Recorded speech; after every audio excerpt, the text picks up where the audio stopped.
Never Stop Learning, week 134. I'm going to take a quick look at some of the updated features for the image size panel in Adobe Photoshop CC. Here I have this low-res image of a little toy ninja. I'm going to hit Command Option I to bring up my image size panel. In here, you see that this image is just 400 pixels wide by 214 pixels tall. I want to blow this guy up, so I'm going to switch over to percent.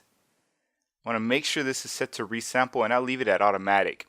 And I'm just going to blow this guy up to 550%.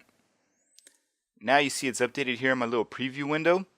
If I want to target a specific area, I'll just move this guy out of the way and then click right here, because I want to make sure I see these sharp lines here. I'll bring this guy back over here, and Photoshop is giving me a preview of what my image is going to look like using this resample method here. I have it set to automatic, and that's the one I use most of the time.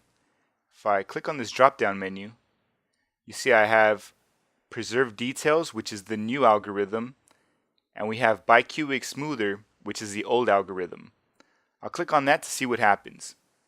You see here it actually softened up the image. It did a good job of removing some of the stair stepping.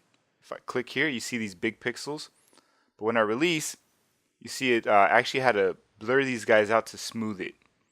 So if you want to see what the pixels look like just stretched without Photoshop's interpretation, you just click on it and then you see the real big pixels, and when you release, you see the result of whatever resample method you've chosen here. Now we've been using this preview window here, but for me I find it kind of small. So this is actually one of my favorite updates. I could just click and drag on one of these corners and blow it up to the size of my screen. Now I have all this real estate so I could see more of my image. I'll bring this back to the new algorithm of Preserve Details. I'll click on it to activate it, and now you see everything's nice and sharp, and it's done a really good job of enlarging this image.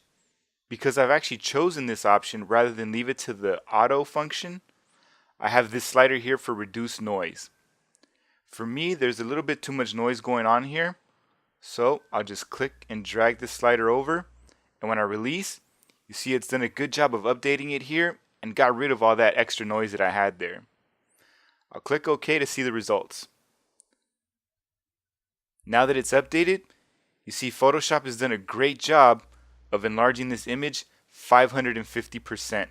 And that's a quick look at the updated features for the image size panel in Adobe Photoshop CC.